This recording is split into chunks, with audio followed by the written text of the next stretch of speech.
We didn't have a meeting in August.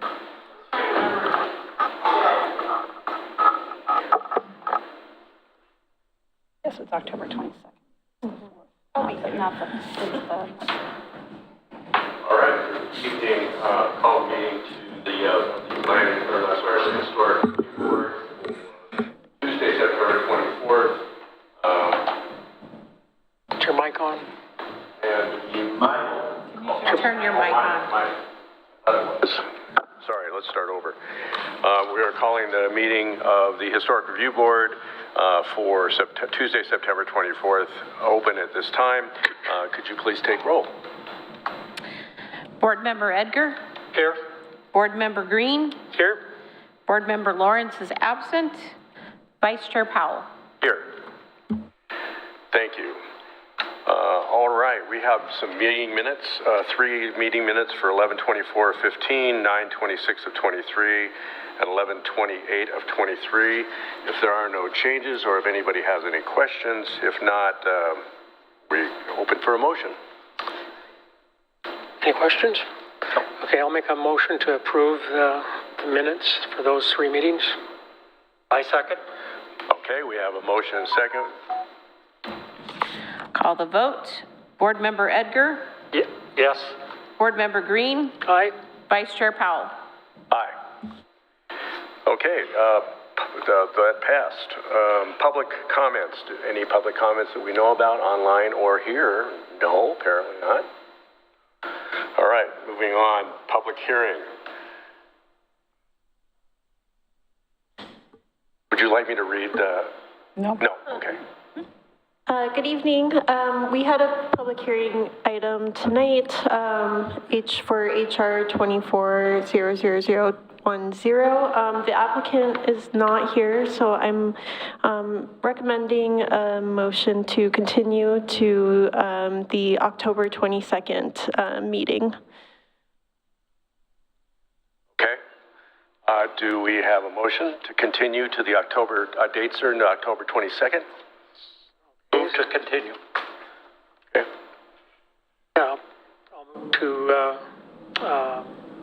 for continuance for GLOA 24-00021, chart 24-000 to October date certain. Okay, well, one of you can give us a second. I'll second, okay, whatever it is. All right, great. Sorry. All right, thank you. So we'll see them, I guess, in October. We just need to take the vote on that. Oh, a vote, sorry. Board Member Edgar? Aye. Board Member Green? Aye. Vice Chair Powell? Aye. Okay, wow. Other business. Up to you, Christina. All right, so when we last met, there was a consensus to not move forward to revise the HRB policy on solar panels, but to maybe provide some additional edits to our existing 2-page flyer. And so the board kind of gave some direction back to staff on things that they'd like to see revised. And Molly over here did an amazing job. So I'd like a big kudos tonight for the work that Molly did to kind of take your comments and re-envision the flyer to be able to kind of clarify some questions that either folks may have because the photos weren't actually indicating solar, they were more just solar panels in historic districts and not these solar panels are allowed by the policy. These solar panels would need to get reviewed by the board. So we added that. So I'm just going to do a quick bulleted list that I have in the staff report, just to remind everybody what has been revised. This does not require, this is not considered a change in the HRB policy. This does not need to go through anything formal. This is just staff sharing our informational brochure that illustrates our existing policy. So the goal tonight is to provide staff any additional edits, and this will actually be included with our homeowner packet that we are ready to mail out in October to not only the new homeowners this year, but all of the designated homeowners in Oregon City, which is being paid for by our certified local government grant, but we held off until we were able to revise this policy. So real quickly, the highlights, added a second sentence about sloped roof locations on the second page to better articulate our existing policy, which talks about, oh, there's Todd, which talks about when you have kind of side gables that are added at the very far back of a building, when that would be considered a non-primary elevation. So we've added that to the new street of solar panels. And we added examples of solar panels that require HRB review, and that's in the front of the page. And then we have the ones that are approved, so we want to provide just a lot of clarity when folks are looking at the policy. And honestly, most people are talking to our assistant planner and student Molly and kind of going through their ideas, and this will be really helpful to clearly say, this one we can review through the building permit process, this one will require review by the board. And then there was some repetitive information, so Molly worked on just reducing some of the language to provide, much more readability. And that's generally it. So what, kind of open it up for conversation, and really any additional direction, we'll take notes, and then we're just gonna be implementing your additional direction and red lines, and we'll be bringing that into the October packet that gets mailed out and put online as a new resource packet. Okay, great. Any comments, questions? Well, I think it's fantastic. Kudos to Molly, I guess, is the one that did it, because, subsequent to our discussions that we had, I think we basically came to an agreement that we weren't ready to start changing policies, but this informational brochure clears up everything that to me might have been ambiguous or confusing, and I think it's just great. I only see one word that I would add, and that's in the second paragraph. It's just kind of a Scribner typo, I think. At the beginning of the second paragraph, I would add the word installations, so it would say solar installations that meet the criteria instead of, Yeah, that would that's be great. the second paragraph, yeah. Mm-hmm. But, man, I think it's great myself. And congratulations. Yeah. Yeah. Job well done, is. Yeah.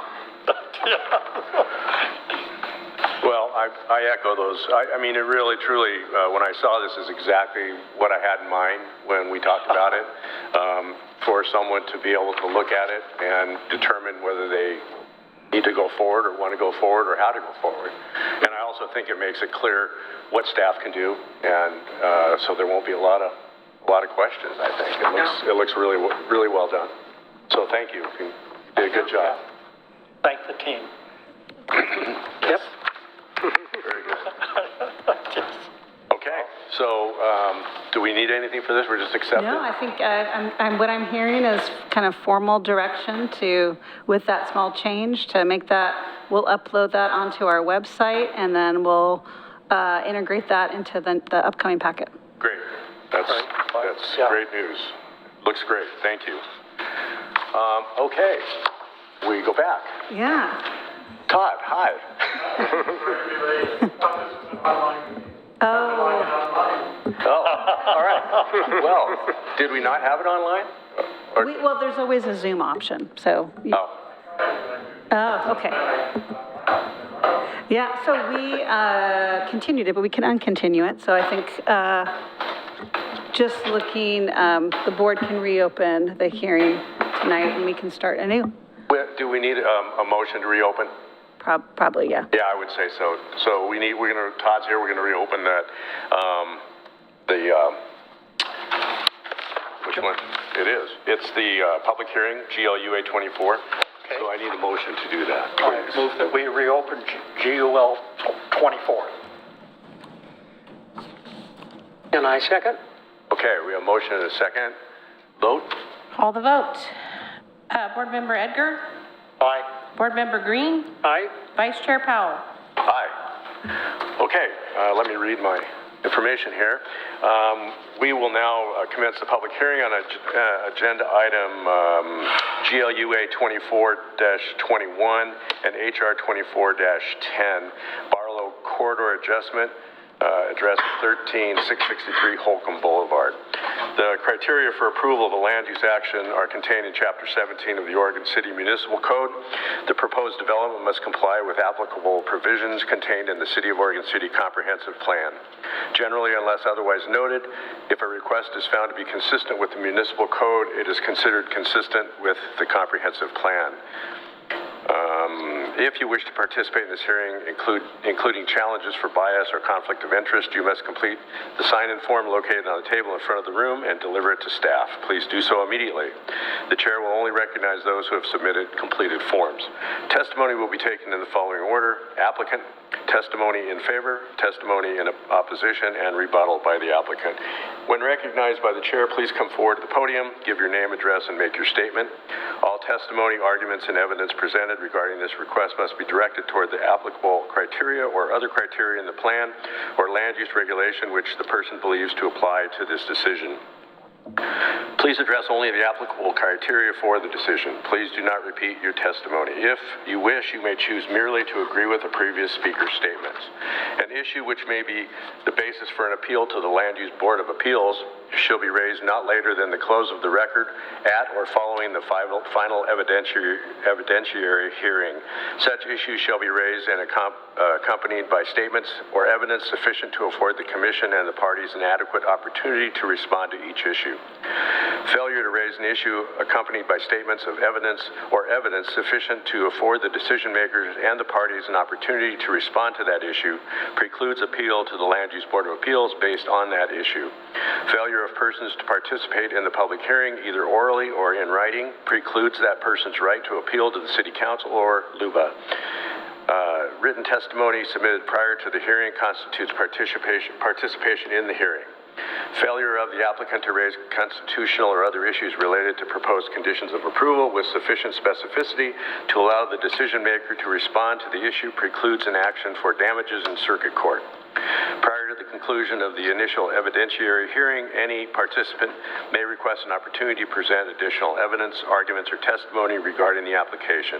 The Commission shall grant such request by continuing the public hearing pursuant to the standards contained in ORS 197.763. At this time, I'll ask if any board members have a conflict of interest or ex parte contact regarding this application, and if you have visited the site. Mr. Green. No ex parte contact, no conflict of interest, and I have visited the site. I have no conflicts of interest. I have not visited the site, but I'm knowledgeable. Okay. And I also have no conflict of interest or ex parte contact, and I also have visited the site. Does anybody in the audience wish to provide comment or challenge a conflict of interest or ex parte contact regarding this application? Seeing none, we'll move on to the staff report. Thank you. Tonight I'll be presenting HR 24-00010, the historic review of an adjustment to the Barlow Road Historic Corridor on private property 13663 Holcomb Boulevard, which is a non-designated industrial site.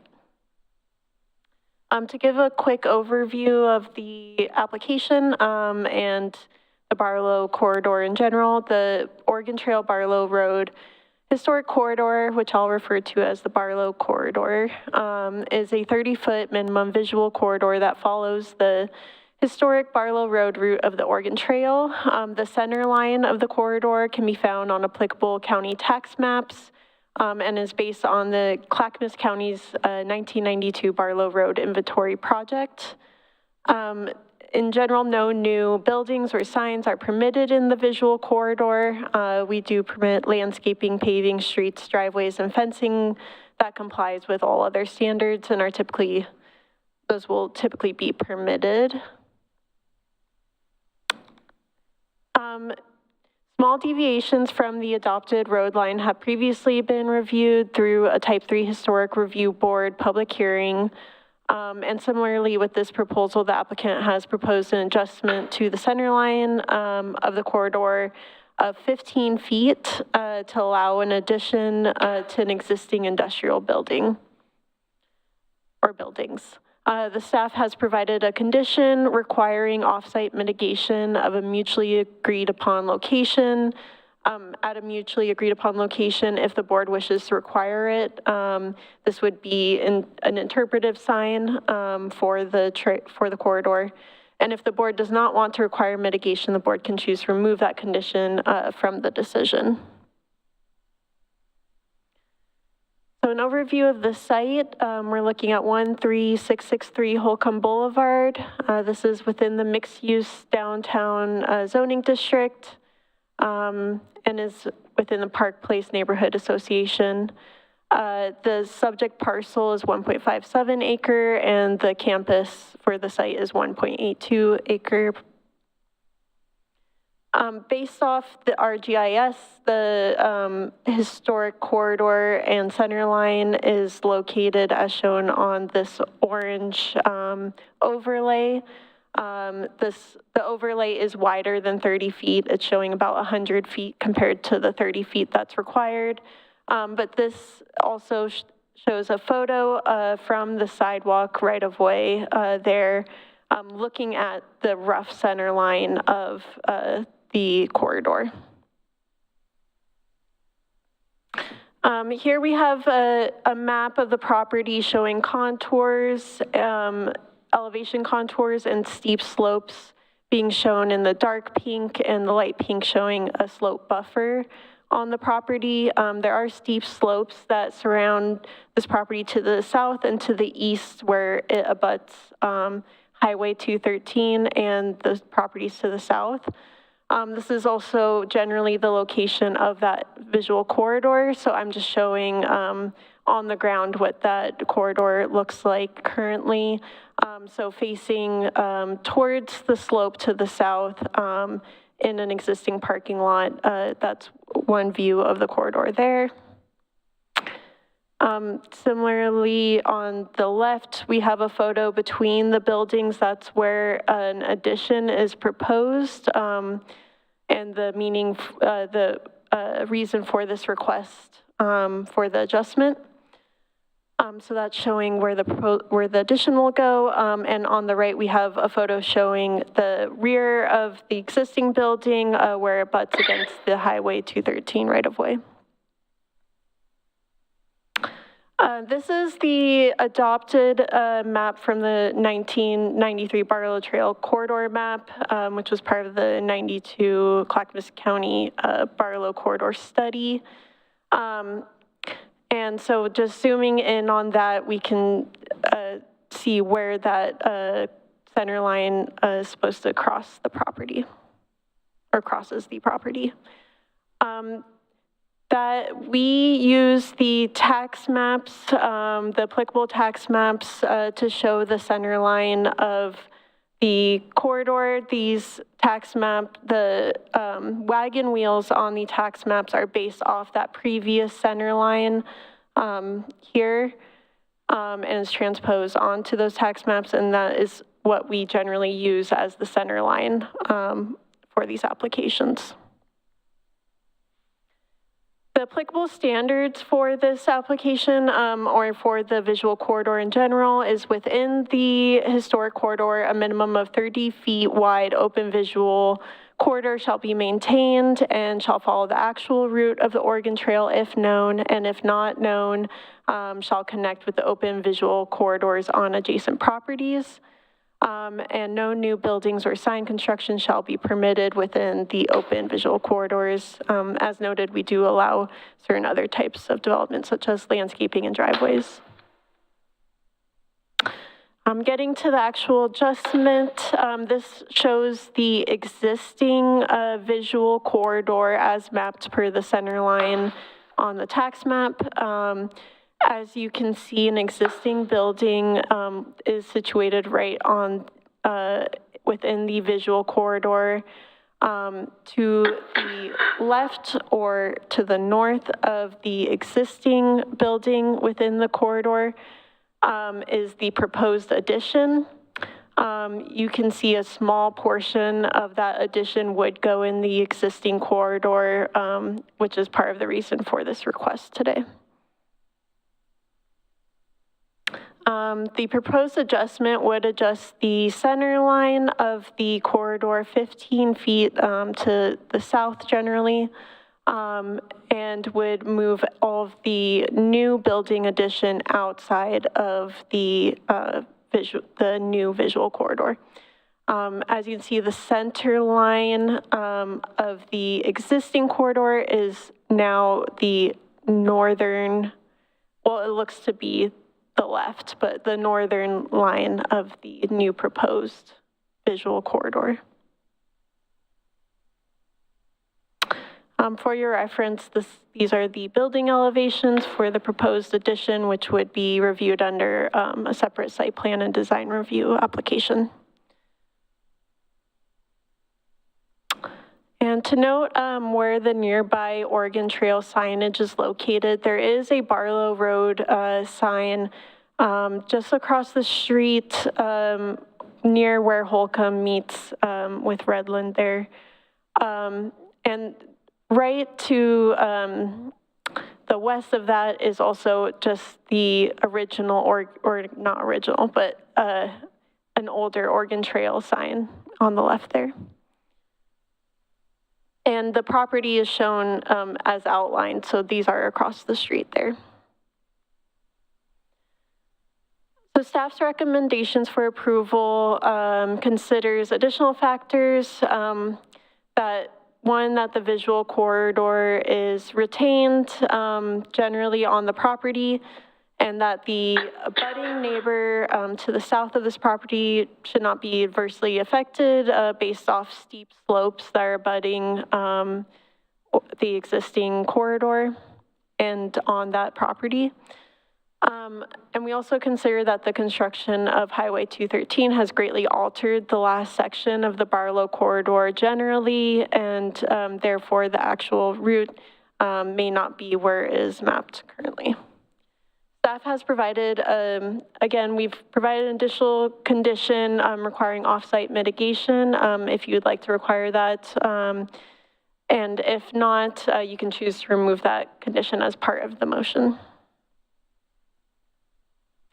So the first condition of approval for your consideration is that the applicant must obtain all required land use reviews and building permits for the proposed addition through separate applications, and that this application is confined to the adjustment of the Barlow Road visual corridor. The second condition, which is a little bit lengthy but is meant to provide clear and objective standards, is that the applicant is required to provide one interpretive mitigation sign either on their property visually seen from the right-of-way or within the public right-of-way somewhere along the Oregon City section of the Barlow Road corridor. An alternative location that can easily be seen from the right-of-way on another private property abutting the corridor may be allowed if the first two locations cannot be met. Any sign installation on public right-of-way will need to be coordinated with Public Works Department and will become a city-owned sign. The sign will be a minimum of 2 feet by 3 feet, and sign materials shall be metal, wood, or plexiglass. And the final sign location and interpretive language shall be submitted to staff for review and approval before installation. The mitigation sign must be installed or approved for installation before the application obtains a final certificate of occupancy for the proposed addition. Just bringing the full site plan for the adjustment back up. And moving on to options. Options for the Historic Review Board can make a motion to approve the proposal and adopt the associated findings with conditions. The board may move to approve the proposal and modify conditions and provide additional findings. The board may deny the proposal, close the record, and continue to a date certain, October 22nd, to adopt final findings, or continue the hearing to a date certain of October 22nd and provide direction to the applicant on additional information needed, and the record would stay open.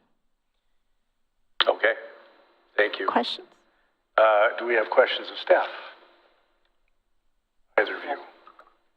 One question, that the off-site mitigation consists just of the sign, is that correct? Yeah. Correct. Okay, we don't have any other questions. I call it the applicant. If you choose to come forward, Todd. Thank you for continuing the hearing. I appreciate it. Oh, sorry you couldn't get online.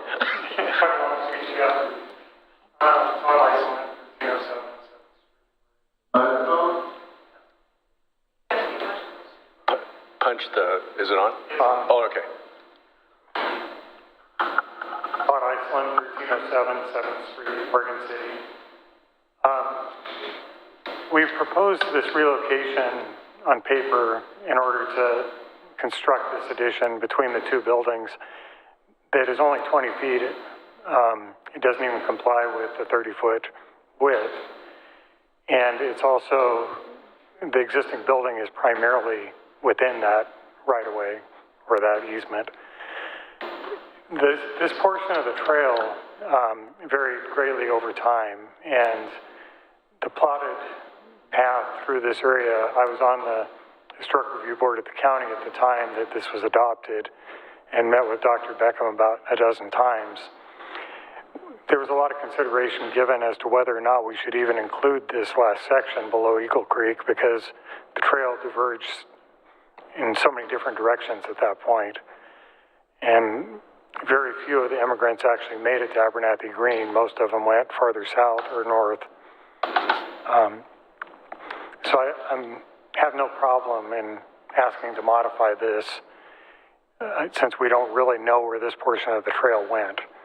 Great. I guess, I concur with the staff's analysis. Rather than providing a new sign, we would like to propose restoring the sign that's across the street from the property that's in pretty bad shape. An interpreter sign. And I don't know if that would be acceptable to the board and to staff. I don't see if it's in good shape, and if you can provide the sign, if it meets the sign code when you're done, I don't see an issue with. I'd rather do that actually. Yeah, it's in pretty bad shape. It's hard to read. You have to get up very close to it, and it's very scratched up. And yeah, I think that would serve everyone's purposes better. And you do have a visual corridor down that direction. You don't up to the north because the highway was built after the report was done. Yeah. Is your intention to restore it with different materials or try and do what's there? Well, we'd like to explore options for that. Yeah. I don't know if we can reach out to the original sign company that did that and have them recreate it. Hopefully we can do something more durable. Yeah, and I think I think it'd be nice to talk to the Park Place Neighborhood Association too, get some input from them because I know they're real picky about those signs. I think they may have put that sign up, actually. I think so, and that's why I asked, because nothing worse than having a sign taken down that you don't know about, and I don't see any representation, so I think it'd be in your best interest. Uh-huh. Any questions of the applicant? No, if they can restore the sign and make it, make it better, excellent. It's right there at the same place. Right, it's right across from the property. Yeah. And it interprets a view towards Abernathy Green, which is really the primary view at this point. Yeah, it's a great idea. Yep. Any questions on the application? You have? No. Okay. All right. Todd, thank you very much. We appreciate you coming in, and Thank you. You bet. So we don't have anybody else has any interest in discussing this item, so we'll close the public hearing at this time and take it up to the commission or the members to discuss. Well, I like the offer the applicant made of rehabilitating the existing sign. I didn't really see any point in adding another sign because you don't really have any visual context really of a corridor there anyway. It's Right. vegetated hillside and buildings, and so just upgrading the existing sign makes a lot of sense to me. Yep. There's a lot of wiggling and waggling with the Barlow Trail historically through, Sure. yeah, the identifying of every place where it went is a lot of subjectivity. Yeah. And so I think this is one of the things that's a positive upgrade of a building, and I don't think it imposes any real harm to anything. Okay. I don't generally like to move, center lines, and especially in historic areas. But in this case, I mean, that's a very weird stretch of the Barlow Road that who even knows, really. Yep. So, and I know you've done a lot of work on that in the past, Todd, so I absolutely support what you're trying to do there. It makes perfect sense to me. So, I'm all for it. I think it makes good sense, and I appreciate your offer to replace that sign and make it look nice. I think we're in a position to, if it's agreeable to, I move to approve the staff report, HR 240010, and with an amended condition that says using the existing sign is acceptable as per what Todd S. Oh, okay, so I rewrote the condition slightly. Do you want me to try to restate it? Well, Or I guess the question is, will that work for the sign? I'm not sure it will. I think we can just have like 2 little red line words, and we can repurpose this existing condition to provide the clarity we need. So Molly's just going to read it and let you know the 2 new words, and I think it meets clarity on our end for implementation, and it meets the restoration option. Okay. Does that work for you? can you put Yeah, the it works for me. condition screen Okay. back up? Sorry. I would second the motion. Wait, hold on, wait, I think we need to read it. Oh, you're going to read it through? Yeah. So I'm changing the language to be the applicant is required to provide or restore one interpretive mitigation sign, with the or restore being the new word after provide. So the applicant is required to provide or restore one interpretive mitigation sign. And then the rest of the language will remain the same until the 2 by 3 feet requirement. It will say any new sign shall be a minimum of 2 feet by 3 feet, and sign material shall consist of. But if they choose to do something different with the sign, I mean, it's going to be redone, but they could use different materials. As long as it meets metal, wood, or plexiglass, Yes. we're okay with that. And that's something that you would work with, Todd? Yes. Okay. Okay. All right. Well, we have a motion and a second. You're okay with all that? Yep. Yes. Okay. Yep. Let's call the vote. Board Member Edgar. Aye. Board Member Green. Aye. Vice Chair Powell. Aye. All right. Thank you very much. Appreciate it, Todd. Thank you. Yep.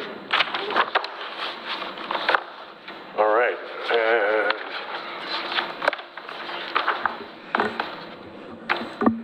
what's next here? Let's see. I know it's here. Okay. We have other business. Darn if I can find it. All right, Christine, I think it's back to you. Back to me. I have 2 new updates. I can't remember which. I think which one is the recruitment. Is that first on the agenda for the update, or the update of the work plan? Work plan. Okay. So I've attached our work plan. It's always nice when you adopt a work plan to go back and revisit it to make sure we're moving forward. And I'll make the notation on the solar panels, so we'll close that work item out to kind of indicate how that was resolved.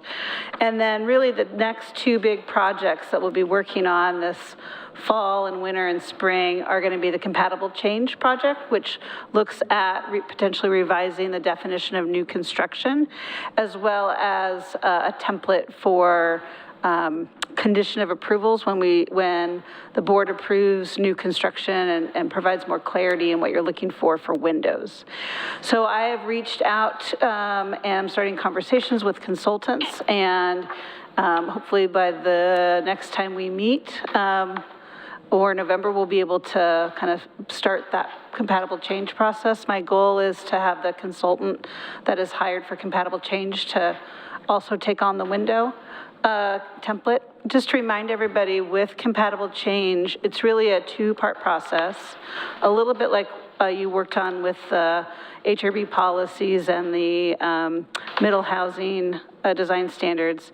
We'll have a kind of public engagement. We'll speak to specifically the McLaughlin Conservation District, because almost all of Kenema is just new construction, is really any addition onto any building in Kenema. So most of this conversation will be with the McLaughlin Conservation District folks.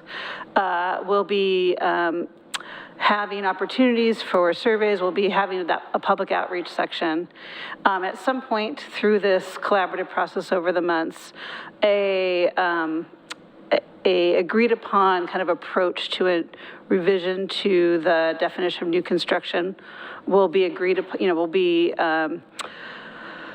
have consensus from the board. We will then go to the city commission to kind of present, the board will go to the city commission, kind of present the project and what came about, and really looking for direction that the city commission also agrees with the approach.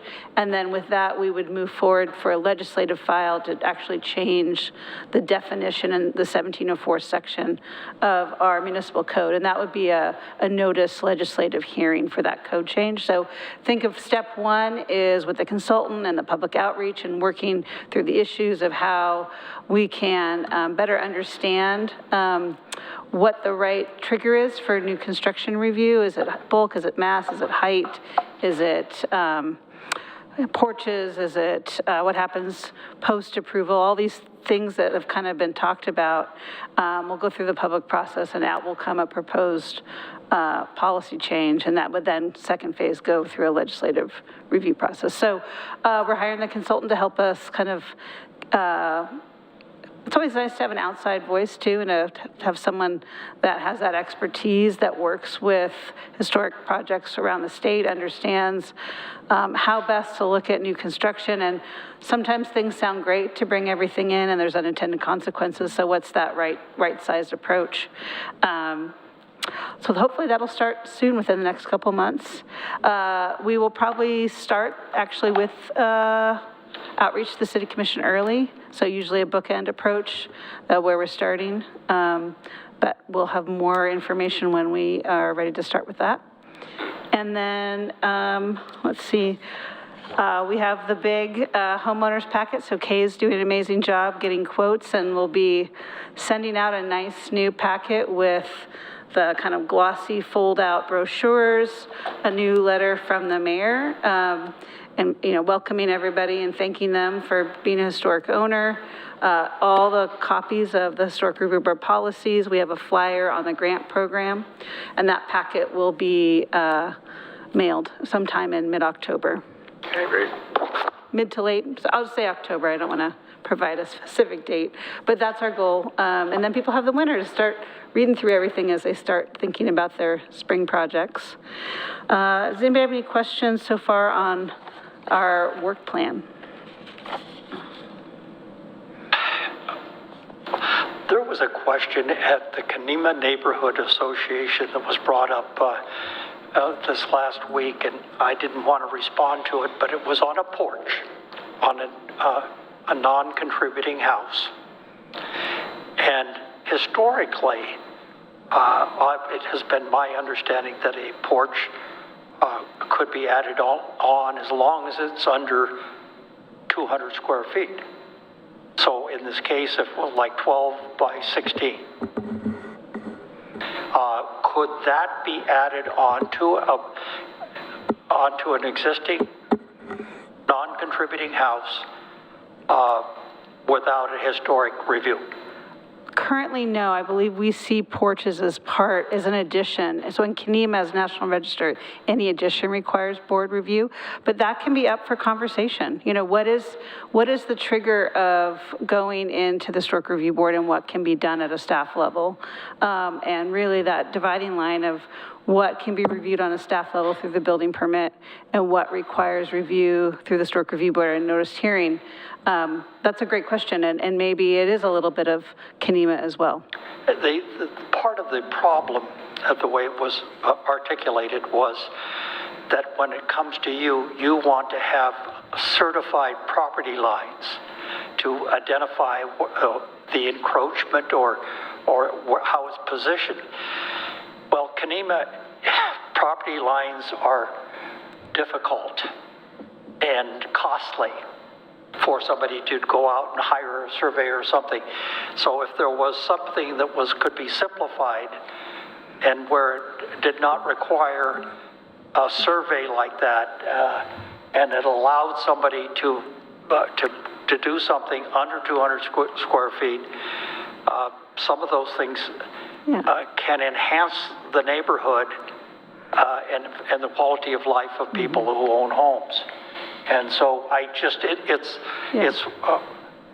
putting the thread through the needle, and we're trying to identify, is that something? So we don't require a survey for historic review or for building permits, but if there's a question about if a proposal meets setbacks, we may require it. So it really depends. But just as a checkbox, we do not require that as a de facto requirement. It really is site-specific. How close is a project to the property line? Are we assured that it meets the setbacks and things like that? Okay.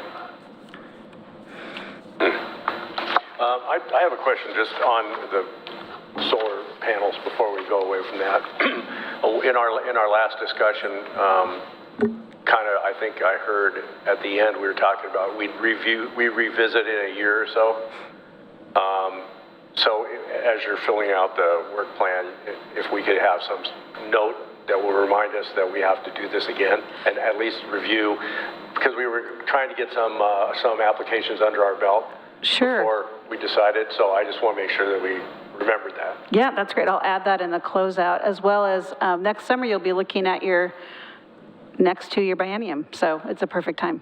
Okay, great. Any other questions? No? I don't think so. Okay. All right, well, I seem to have misplaced my deal here, so let's go back to where we're front agenda.